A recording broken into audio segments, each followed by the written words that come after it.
अरहंत भाषियत्थम गणहरदेवे हि गंतियम सम्मम प्रणमामि भक्तिजुतो सुदनाणमो वही शीर्षान।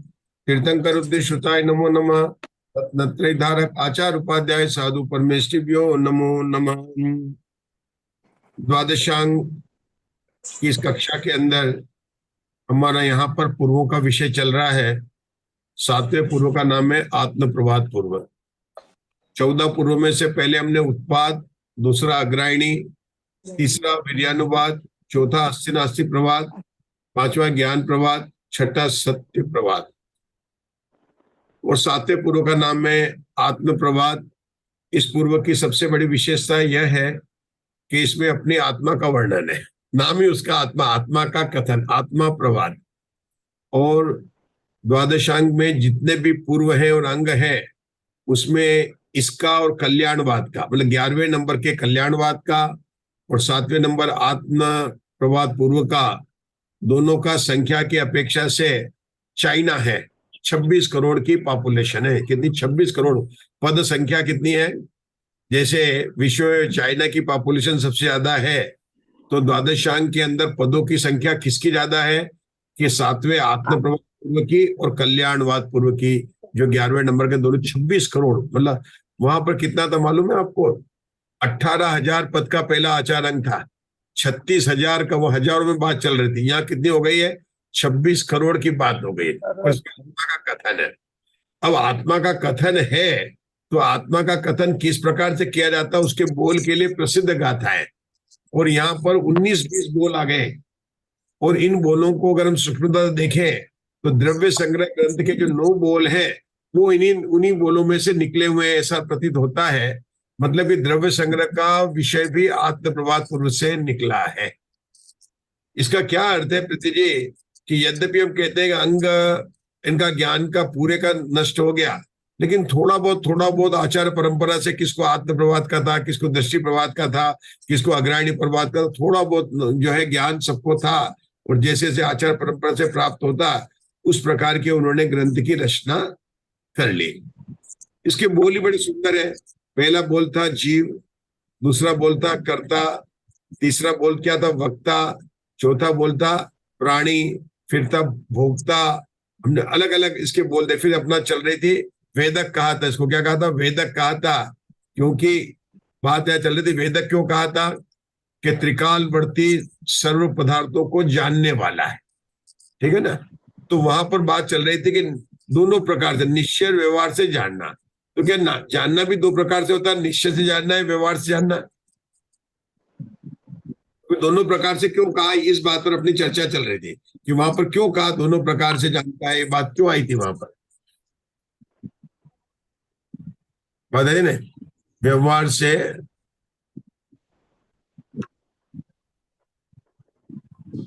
वो जानता तो एक ही तरह से है, पर हाँ, अपने को समझने के लिए वो दो प्रकार से बोला है, अपने ज्ञान में लाने के लिए दो प्रकार से बोला है, व्यवहार और निश्चय।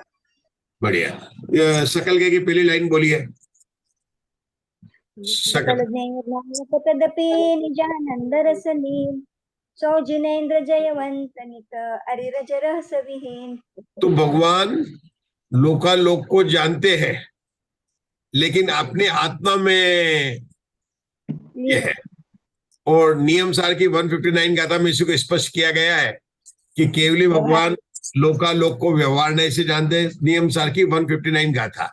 और निश्चय नय से अपनी आत्मा को जानते हैं। क्या कहा? केवली भगवान व्यवहार नय से लोकालोक को जानते हैं और निश्चय नय से अपनी आत्मा को जानते हैं। तो व्यवहार नय से लोकालोक को जानते हैं। व्यवहार नय झूठा है कि असत्यार्थ है, भूतार्थ क्या? भूतार्थ प्रीति जी 11वें नंबर की गाथा, अव्वारो भूतत्तो अभूतत्तो। दोनों सच्चे ही है। दोनों सच्चे कैसे हो सकते हैं? 3+5 8 भी होता, 7 भी होते, दोनों कैसे हो सकते हैं? व्यवहार नहीं की अपेक्षा व्यवहार सच्चा है और निश्चय नहीं की अपेक्षा निश्चय सच्चा ही है। सर्वथा झूठा नहीं है। निश्चय नहीं की अपेक्षा उसको झूठा कहेंगे। दोनों ही चलते हैं, निश्चय और व्यवहार। ऐसा है केवली भगवान लोकालोक को व्यवहार से जानते हैं, व्यवहार नहीं को असत्यार्थ कहा है। तो यह असत्यार्थ का अर्थ लिया, मतलब केवली भगवान नहीं जानते ऐसा तो ले नहीं सकते हैं, क्योंकि जानने वाले तो केवल केवली भगवान ही है। और आप कहते हैं कि व्यवहार नहीं सच्चा नहीं है, तो क्या मतलब है? तो उसका स्पष्टीकरण यहाँ पर दिया, तदपि निजानंद रसलीन। तदपि मतलब भगवान जो है अपनी आत्मा को जानने में निमग्न है, पर द्रव्यों को जानने में निमग्न नहीं है। उनकी तरफ तो केवल वो देखते भी नहीं है, उनके अंदर एक स्वच्छता नाम की शक्ति है, जिसके कारण पर पदार्थ दर्पण की तरह उसमें झलकते हैं, और इसलिए उनको कहा जाता है जाने जाते हैं। फिर से बताता हूँ, सकल गेय गायक तदपि निजानंद रसली। तो सकल गेय को भगवान व्यवहार नहीं से जानते हैं, तो इसका मतलब ये नहीं लेना कि केवली भगवान लोकालोक को जानते नहीं है। लोकालोक को जानते तो है, किंतु फिर व्यवहार नहीं से क्यों कहा? कि ऐसा है कि पराश्रितो सो व्यवहार, स्वाश्रितो सो निश्चय। ये रूल है। क्या रूल है? कि पराश्रित कथन हुआ तो जानना जीव का अपना स्वभाव है कि परद्रव्य का स्वभाव है? अपना जीव का स्वभाव स्वभाव है। और आपने कहा कि भगवान परद्रव्यों को लोकालोक को जानते, तो लोकालोक परद्रव्य के स्वद्रव्य है, परद्रव्य। तो उसको परद्रव्य की अपेक्षा लगी ना, जानने के लिए परद्रव्य की अपेक्षा लगी, चलने के लिए लाठी लगी, तो अवलंबन ले लिया अपने पर के लिए, तो इसलिए उसको व्यवहार कहा। क्योंकि स्वाश्रितो निश्चय और पराश्रितो व्यवहार, तो चूंकि पर का आश्रय हुआ इसलिए उसको व्यवहार का। एक बात। दूसरा क्या है कि अनंत परमात्मा मतलब केवल ज्ञानी लोकालोक को जानने में लोकालोक के गेयों के साथ में मग्न नहीं है, वे मग्न तो अपनी आत्मा में है। सकल गेय गायक तदपि निजानंद रसली। भगवान अनंत परमात्मा अपनी आत्मा में मग्न है, गेयों को जानने में मग्न नहीं है।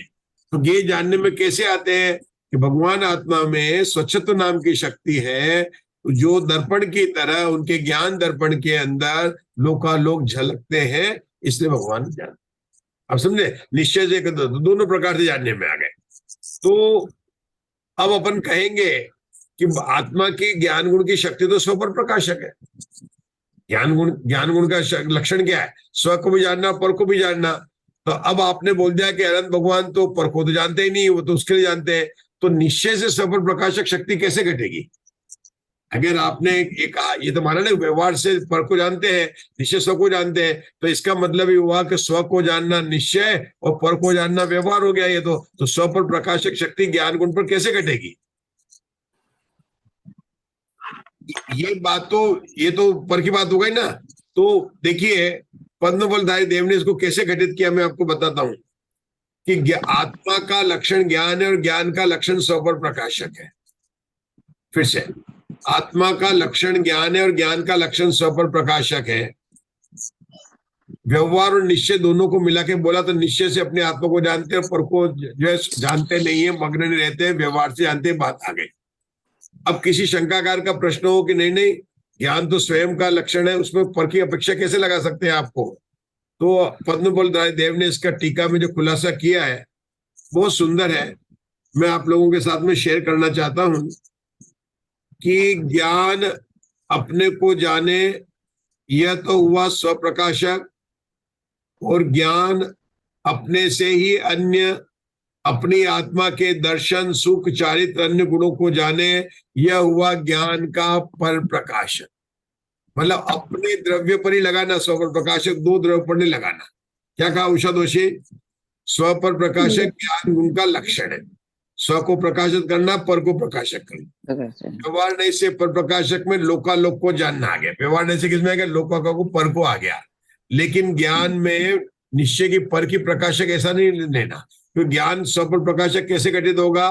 ज्ञान अपने को जानता है, वह स्वप्रकाशक है, और ज्ञान अपने से ही अपने आत्मा के ही दर्शन, सुख, चारित्र, अन्य गुणों को जानता है। यह ज्ञान का पर प्रकाशक। दर्शन अन्य गुण है, सुख अन्य गुण है, तो अन्य गुणों को जाना, तो यह ज्ञान गुण का स्व पर प्रकाशक हो गया। उषा जी ठीक है ना?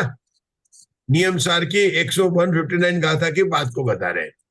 तो यहाँ पर ही बता रहे कि दोनों नयों से त्रिकालवर्ती सब पदार्थों को जानने वाला ये जीव है। अब यहाँ पर उन्होंने संसारी जीव केवल ज्ञानी नहीं लिया, भाई उनकी सर्व को जानता कि नहीं जानता बात नहीं है, जीव स्वभाव की बात बताई है। तो दोनों नयों से लोकालोक और लोक संबंधी त्रिकालवर्ती मतलब तीनों काल की भूत भविष्य वर्तमान है ना, लोकालोक मतलब क्षेत्र संबंधी सभी पदार्थ को आ गया, क्षेत्र भी बता दिया और काल भी बता दिया। इसका मतलब यहाँ पर कौन सा ले लिया उन्होंने, 13वें नंबर की शक्ति भी ले ली, असंकुचित विकास शक्ति। असंकुचित विकास शक्ति 13 नंबर क्या कहते हैं, क्षेत्र कालान्विच्छिन्न चिदुलासिका आत्मिका असंकुचित विकास शक्ति। मतलब जिसमें क्षेत्र और काल की मर्यादा नहीं है, ऐसी आत्मा के अंदर असंकुचित विकास शक्ति कौन सी शक्ति है, 13वें नंबर की शक्ति है। तो त्रिकालवर्ती ले लिया और लोकालोक ले लिया, मतलब लोकालोक ले गया तो क्या लोकालोक के अलावा कोई क्षेत्र है, कोई क्षेत्र है क्या, कोई क्षेत्र नहीं बचा। जब लोक ले लिया लोक ले लिया तो संपूर्ण क्षेत्र आ गया कि नहीं आ गया, लोक ले लिया लोक ले लिया तो संपूर्ण क्षेत्र आ गया कि नहीं, उसके बाद तो कोई दुनिया में और क्या जगह कोई भी चीज नहीं है, उस क्षेत्र से कोई सीमा नहीं हुई। जैसे अपन बोले कि आप क्या धंधा करते हो, तो मैं मुंबई में करता हूँ, दूसरा बोले आप क्या करते हो, मैं पूरा महाराष्ट्र में करता हूँ, तीसरा बोले मैं पूरे इंडिया में करता हूँ, चौथा बोले मैं पूरे वर्ल्ड में करता हूँ। तो सब जगह हो गया कि नहीं हो गया। ऐसे केवली भगवान कहाँ को जानते हैं, मुंबई के पदार्थ को जानते हैं, महाराष्ट्र को जानते हैं, इंडिया को जानते हैं, लोकालोक को लोक को जानते हैं, अलोक को भी जानते हैं। तो जितने भी पदार्थ जहां पर जो है अलोक में अगर नहीं है तो वो क्या करें, लेकिन वो सबको जानते हैं। तो ये तो हो गया उनको क्षेत्र की अपेक्षा से। लोकालोक कहने पर कौन सा बोलोगे, ये क्षेत्र की अपेक्षा से। कहने पर क्या हो गया, उसको भी जानते हैं, वर्तमान को भी जानते हैं, भविष्य को जानते हैं, काल की अपेक्षा से हो गया। और 13वीं शक्ति जो है ना 47 शक्ति में, वो क्षेत्र और काल की दोनों की मर्यादा नहीं है जानने में। मतलब भगवान के जानने में न क्षेत्र की मर्यादा है, इसलिए उसको क्या क्या कहा गया, असंकुचित विकास शक्ति। क्या कहा गया उसको, असंकुचित विकास शक्ति कहेंगे। हमारे पृथ्वी जी सोच रहे हैं नियम सार का स्वाध्याय चल रहा है, 12 अंक का चल रहा है, 85 का चल रहा है, का चल रहा है, द्रव्य संग्रह का चल रहा है। हम तो एक ही क्लास करने आए थे, क्या स्वाध्याय कंफ्यूजिंग होने लगा है ये भी कौन सा स्वाध्याय चल रहा है ना। देखो बात जो निकलेगी वो तो बतानी पड़ेगी ना, है ना, बतानी पड़ेगी ना, तो पढ़ के बढ़ जाइए, आगे बढ़ जाइए, कोई भी बढ़ जाइए। रेफरेंस दे रहे हैं आप। देखो दो बोला है, क्या बोला है, लोकालोक। लोकालोक में क्या आ गया, क्षेत्र आ गया, और त्रिकालवर्ती में क्या आ गया, काल आ गया। तो क्षेत्र काल अपने आपको नहीं लग रहा है, लेकिन आप ना ये रोज बोलते हैं, मैं बताता हूँ कहाँ बोलता हूँ, ये स्वस्ति पाठ बोलते हैं ना, नित्या प्रंकपात बुद्ध केवल होगा, जो अपन रोज जो बोल रहे हैं पाठ, स्वस्ति पाठ में वहां भी आया है, स्वस्ति स्वभाव प्रभाव विभाष का, स्वस्ति त्रिकाल सकलायत स्वस्ति त्रिकाल है ना, विस्तृत है। तो त्रिकाल में त्रिकाल हो गया, और आयत की लंबाई लेना उसको क्षेत्र की अपेक्षा दोनों रोज बोलते हैं, लेकिन हम तो बोलते हैं ना, चावल चढ़ा देते हैं उसको, पुष्प चढ़ा देते हैं, चावल नहीं चढ़ा देते, चढ़ा देते हैं, तो याद नहीं रहता हमको कि वहां क्या लिखा है, उससे क्या मतलब है, लेकिन वो वहां पर आता है, दोनों आता है,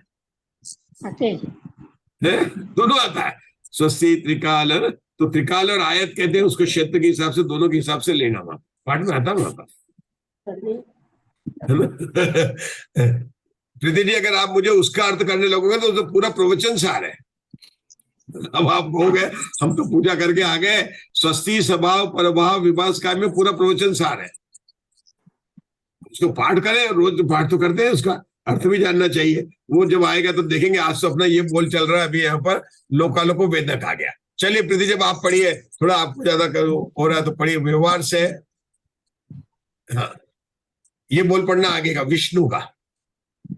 व्यवहार से अपने देह को व केवली समुद्घात से सर्वलोक को तथा निश्चय से ज्ञान द्वारा सर्वलोकालोक को व्यवेष्टि अर्थात व्याप्ता है, इसलिए विष्णु कहते हैं। सर्वलोकालोक को वेष्टि, निश्चय से ज्ञान द्वारा सर्वलोकालोक को वेष्टि जानता है। बहुत सुंदर बोल है, बहुत सुंदर बोल। इसमें 3 बोला है, अपने देह को, समुद्घात को, और क्या बोलता है, लोकालोक को ज्ञान की अपेक्षा से लिया। तो इसमें निश्चय कौन सा और व्यवहार कौन सा, व्यवहार के 3 पॉइंट आ रहे हैं, देखो 3 पॉइंट देखो, मुझे दोनों घटाना, निश्चय भी घटाना, व्यवहार भी घटाना।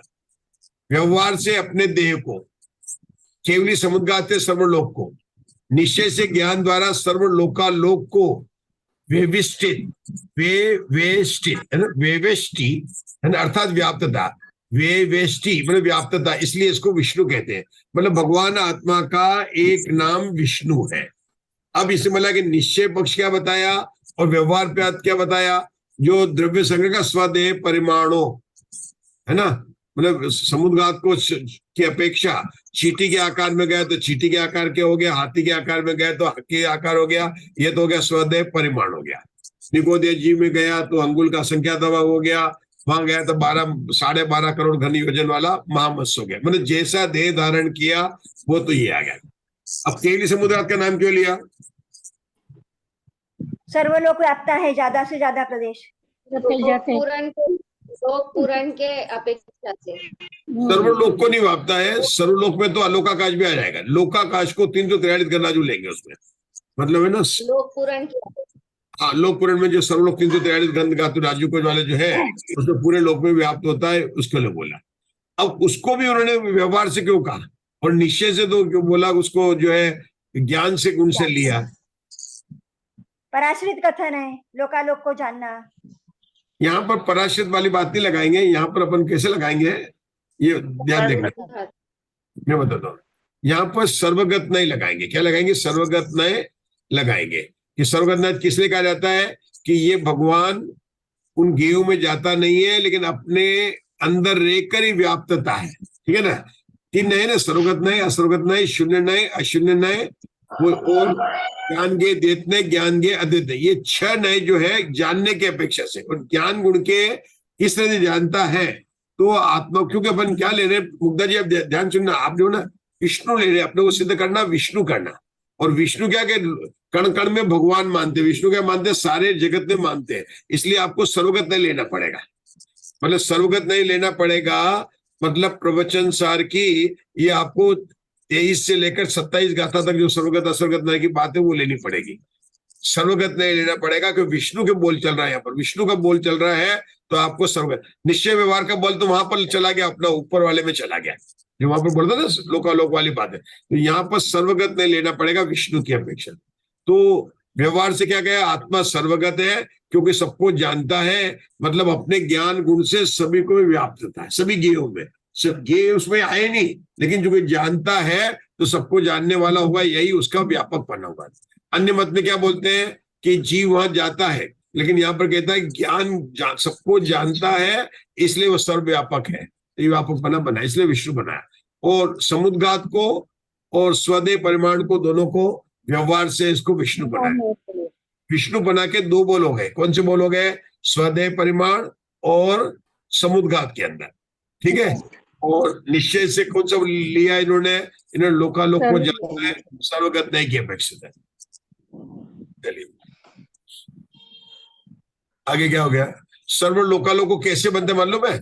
आत्मा ज्ञान प्रमाण है, ज्ञान गे प्रमाण है और गे लोकालोक है। तो गे लोकालोक है इसलिए आत्मा को जो सर्वगत में लोकालोक को आ गया। आत्मा ज्ञान प्रमाण है, ज्ञान गे प्रमाण है और गे लोकालोक प्रमाण है। ये प्रवचन सार की गाथा है, तो उसके कारण यहाँ पर सर्वगत नहीं की बात यहाँ पर आ गई। चलिए आगे का बोलिए मुग्धा जी, अब आप पढ़िए। विष्णु हो गया, अब आगे कौन सा हो गया? स्वयंभू। यद्यपि व्यवहार से कर्म के वश से संसार में परिणमता है, तथापि निश्चय से स्वयं आप ही अपने में ज्ञान दर्शन स्वरूप ही से भवती अर्थात परिणमता है, इसलिए स्वयंभू कहते हैं। अब यहाँ पर इन्होंने जो स्वयंभू का लिया है, कल अपन जो वहां पढ़ रहे थे, स्वयंभू का मतलब उन्होंने स्वयं होना, मतलब केवल ज्ञान स्वयंभू था, लेकिन यहाँ लिखा व्यवहार से कर्म के वश संसार में परिणमता है। संसार में कैसे परिणमता है? कर्म के वश।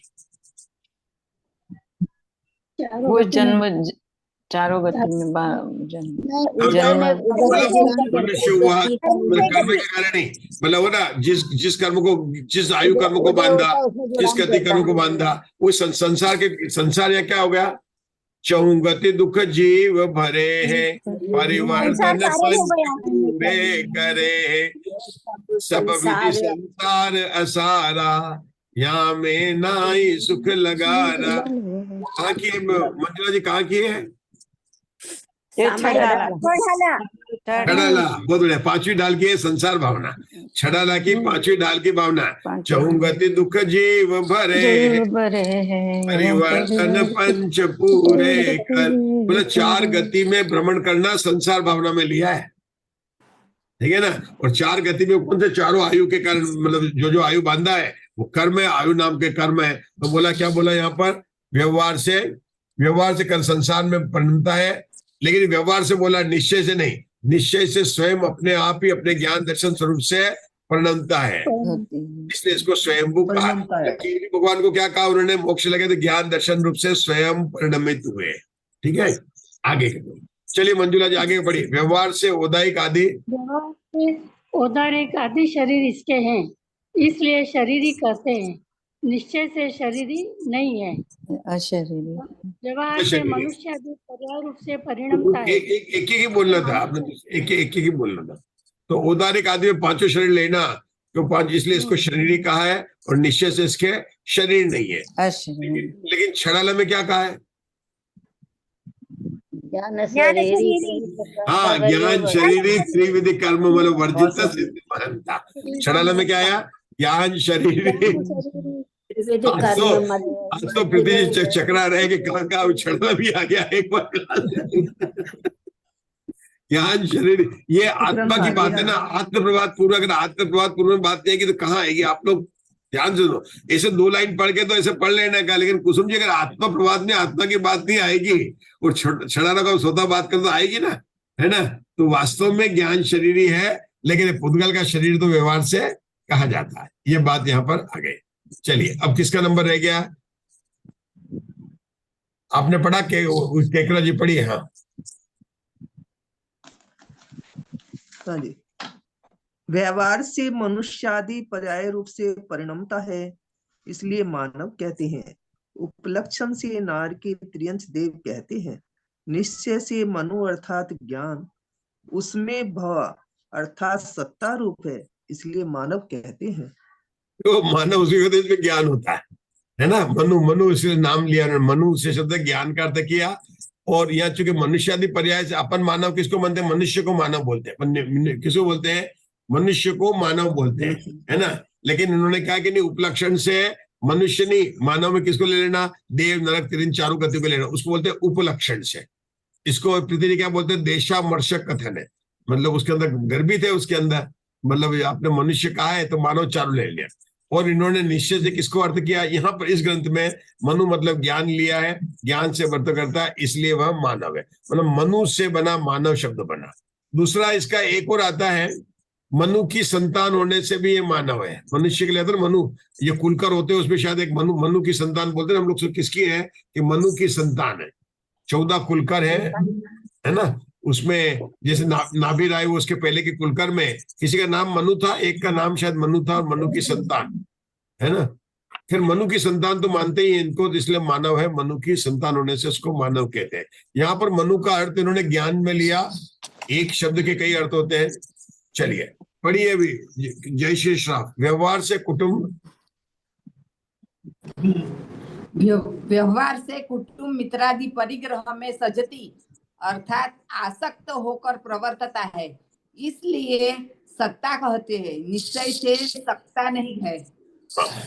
इसका अर्थ अगर आजकल लिखेंगे कैसे लिखेंगे? व्यवहार से व्हाट्सएप और फेसबुक में प्रवर्तता है, और व्हाट्सएप में फ्रेंडशिप करता रहता है, इसलिए सकता है। और निश्चय से सकता नहीं है। मतलब आजकल तो अपन ऐसे लिख सकेंगे, अगर आप टीका लिखेंगे तो सकता किस में है?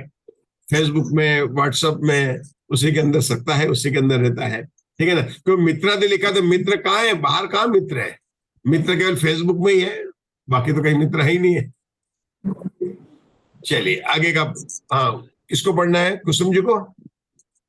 हाँ। व्यवहार से संसार में नाना योनियों में जायते अर्थात उपस्था है, इसलिए जंतु कहते हैं। निश्चय से जंतु नहीं है। मतलब शब्द वो जंतु कहा है, और आप जंतु, अगर आपको कोई जंतु कह दे तो आप तो बुरा मान जाएंगे, है ना। अच्छा, आप जंतु किसको कहते हैं?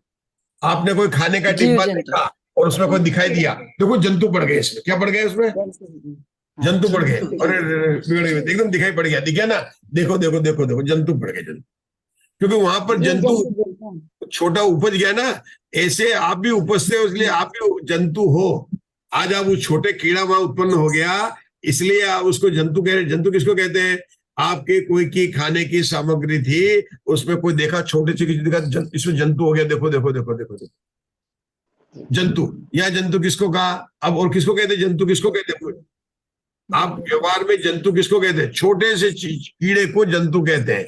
और यहाँ पर कह रहा है कि तू कौन है, जंतु है। क्यों है जंतु, उसका नाम क्या बताया, व्यवहार से संसार में नाना योनियों में जायते लिखा, जायते और उपस्थित है, इसलिए जंतु कहते हैं, और निश्चय से जंतु नहीं है। अब आगे का बोल आ रहा मानी का, मानी और मायावी का सरल है, किसको पढ़ना है अभी, जी आप पढ़िए, कसो जी पढ़िए। व्यवहार से मान अर्थात अहंकार इसके है, इसलिए मानी कहते हैं, निश्चय से मानी नहीं है। दूसरा भी पढ़ लीजिए। व्यवहार से माया जो कपट वह इसके है, इसलिए माया भी कहते हैं, निश्चय से माया भी नहीं है। देखो उन्होंने दो ही बोल लिए यहाँ पर, यद्यपि क्रोधी भी कह सकते हैं, मानी भी कह सकते हैं, लेकिन मनुष्य गति की अपेक्षा से बात कर रहे हैं, तो अहंकार को उन्होंने लिया और कपट को मुख्य किया उन्होंने, ठीक है ना, इसलिए यहाँ पर इनको मुख्य किया। ये नाम बताए, ये तो उदाहरण के लिए। आगे चलिए, व्यवहार से मन वचन का क्रिया रूप योग इसके है, इसलिए योगी कहते हैं, निश्चय से योगी नहीं है। सरल है बिल्कुल, है ना, मतलब अयोगी केवली। आगे का बोल लीजिए। टाइम हो गया क्या, टाइम सूक्ष्म निगोद लब्धि अपर्याप्त की जगन्य अवगाहना द्वारा प्रदेशों को संकोचता है, इसलिए संकुट कहते हैं। पुनश्च केवल ही समुद्घात द्वारा सर्वलोक से व्याप्ता है, इसलिए असंकुट है। निश्चय से प्रदेशों के संकोच विस्तार रहित किंचित कम चरम शरीर प्रमाण है, इसलिए संकुट असंकुट नहीं है। देखो यहाँ पर दो बोल आ गए, द्रव्य संग्रह में स्वदेह परिमाणों था, और यहाँ पर उन्होंने संकुट असंकुट ले लिया, और एक बोल पहले भी ले लिया था उन्होंने, सर्वगत असर्गत में भी ले लिया। तो इस प्रकार यहाँ बोल ज्यादा, लेकिन उसी को मिलाकर द्रव्य संग्रह में नो बताए। संकुट का अर्थ क्या लिया है कि अपने प्रदेश में छोटा बड़ा शरीर धारण करता है, केवली समुद्र में व्याप्त हो जाता है, और निश्चय से संकोच के विस्तार से रहित, है ना, ये मतलब मोक्ष अवस्था का बताया कि किंचन शर्म से रहित होने से वहां पर असंकुट नहीं है। चलिए, दोनों नयन से क्षेत्र जो लोकालोक उसको जाना भी अर्थात जानता है, इसलिए क्षेत्रज्ञ कहते हैं। अब वहां भी आया था त्रिकालवर्ती, और यहाँ पर जो बोल बने ना, तो नेमिचंद सिद्धांत नहीं, द्रव्य संग्रह किसने लिखा, नेमिचंद सिद्धांत चक्रवर्ती ने थे, आचार्य नेमिचंद सिद्धांति देव थे ना, तो उन्होंने जो लिखा वो अलग आचार्य थे, सिद्धांत चक्रवर्ती नहीं थे, लेकिन उन्होंने इसी बोलों को लेकर दो चार बोलों को मिलकर 9 बोलों में उन्होंने कर दिया कि देखो 2-3 बोल हमको स्वयं लग रहे हैं कि एक दूसरे में मिल सकते हैं। हाँ, तो क्षेत्र के व्यवहार से अंतिम बोलिए, व्यवहार से 8 कर्मों के अभ्यंतर प्रवर्तता है, निश्चय से चैतन्य स्वभाव के अभ्यंतर प्रवर्तता है, इसलिए अंतरात्मा है। लो, अंतरात्मा वहां पर किसको कहा था, छड़ाला में चौथे गुणस्थान वाले कुछ जगह ने अंतरात्मा, चौथे 5 जटे को, ऊपर जो है मतलब मध्यम, मतलब उसके बाद में उत्तम, बहिरात्मा, अंतरात्मा, बहिरात्मा, परमात्मा, और वहां पर सब सम्यक दृष्टि थे। और यहाँ पर किसको गया, इसको अंतरात्मा किसको कहा, जो कर्मों के अंदर रहता है ना, कर्मों के साथ रहता है, कर्मों के अंदर रहता है। देखो, व्यवहार से 8 कर्मों के अभ्यंतर प्रवर्तता है, निश्चय से चेतन स्वभाव के अभ्यंतर प्रवर्तता, इसलिए अंतरात्मा है। चलिए राजुल जी पढ़ लीजिए आगे।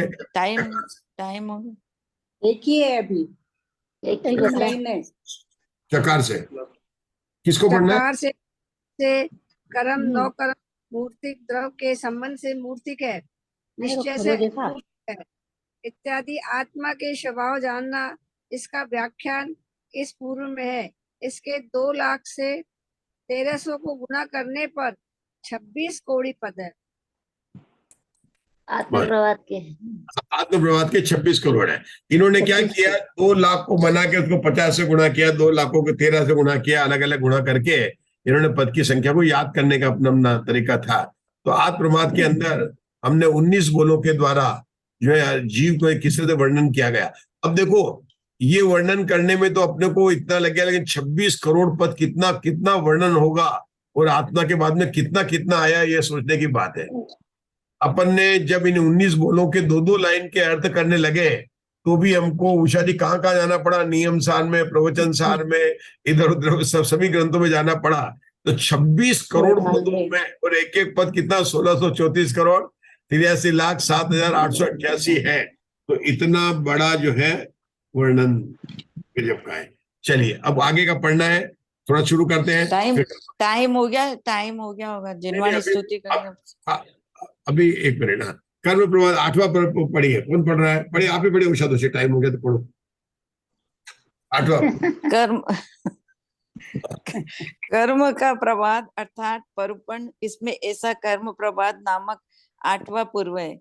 इसमें मूल प्रकृति, उत्तर प्रकृति, उत्तरोत्तर प्रकृति रूप भेद, युक्त बंध, उदय, उदीर्णा, सत्ता रूप अवस्था के धारक, ज्ञानावरणादि कर्म, उसके स्वरूप का और समवधान, इर्यापत, तपस्या, अधकर्म इत्यादि क्रिया रूप कर्मों का परूपण करते हैं। इसके 2 लाख से 90 को गुणा करने पर 1,80,00,000 पद है। अच्छा, इसमें 3 शब्द आए, मूल प्रकृति, कर्म प्रभात में 8 कर्मों के बारे में बताया गया, उनके उदय, बंध, सत्य सब बताया। लेकिन 3 शब्द आए, मूल प्रकृति, उत्तर प्रकृति, उत्तरोत्तर प्रकृति। कौन बताएगा तीनों शब्दों? मूल प्रकृति जैसे नाम कर्म की 98 प्रकृति है, फिर उसके भेद अलग अलग है। फिर उदाहरण देखिए, उदाहरण सही है आपका। नाम कर्म में घटेगा तीनों, कैसे घटेगा? बोलिए कस्तूरी जी। ज्ञान का एक कर्म माना। हाँ, एक ये तो क्या मूल प्रकृति हो गई। उत्तर प्रकृति हुई, उसके भेद किए। करो, नाम बोलो, मुझे उदाहरण चाहिए। वही बोल रही हूँ ना। हाँ, नाम यहाँ अवाय और धारणा, ये 4 भेद किए पहले, और बाद में उसके उत्तर ने 336 भेद किए।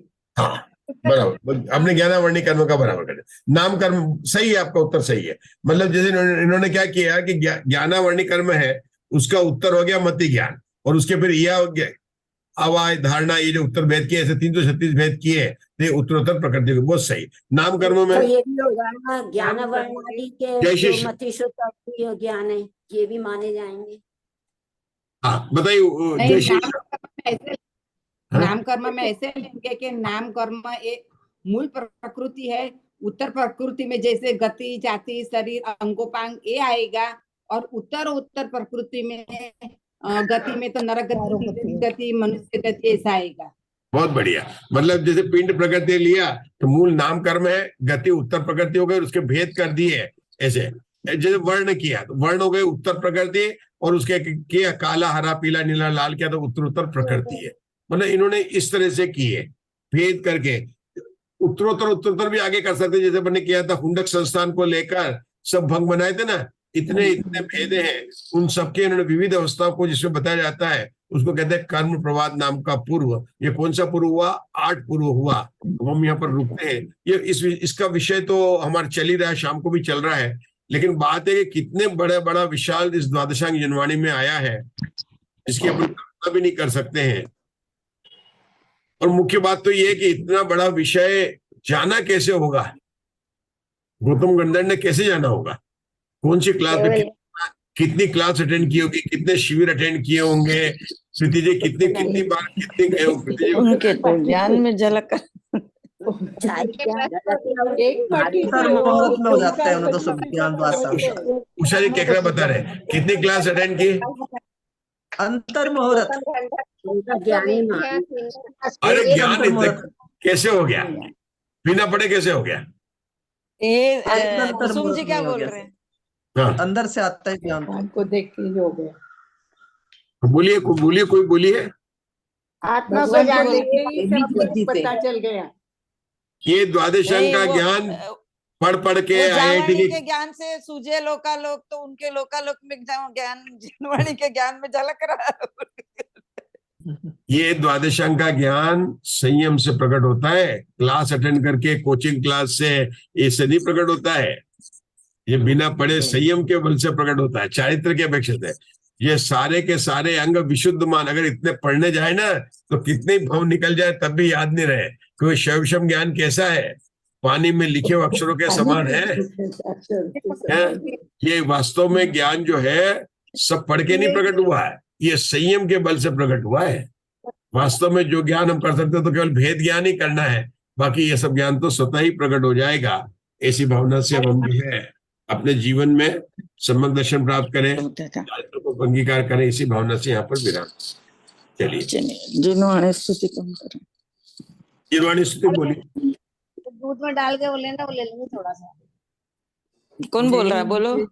जिनवानी माता नमस्कार तुम्हें बारंबार, जय जय जय जिनवानी माता नमस्कार तुम्हें बारंबार। तू है तीर्थंकर की वाणी, पीकर तीरा निर्मल पानी, बनता जग माँ केवल ज्ञानी, तू है ज्ञानाकार। जय जय जय जिनवानी माता नमस्कार तुम्हें बारंबार। जिनवानी के ज्ञान से सुझे लोकालोक, सोवाणी मस्तक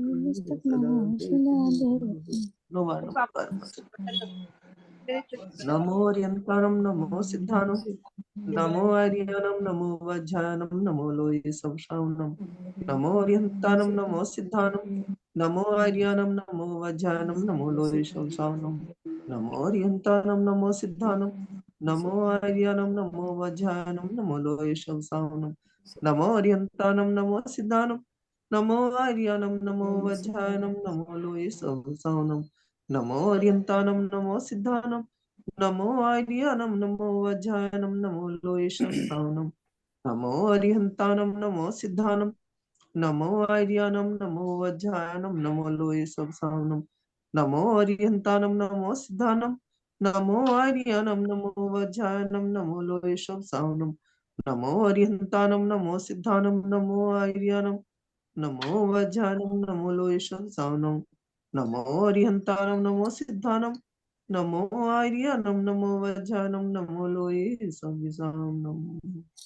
बोले द्वादशांग मई जिनवाणी माता की जय। नेमी चंद्राचार्य देव की जय। जय जय जिनेन्द्र। जय जिनेन्द्र। जय जिनेन्द्र। जय जिनेन्द्र। जय जिनेन्द्र सभी को। सभी को जय जिनेन्द्र। जय जिनेन्द्र। जय जिनेन्द्र।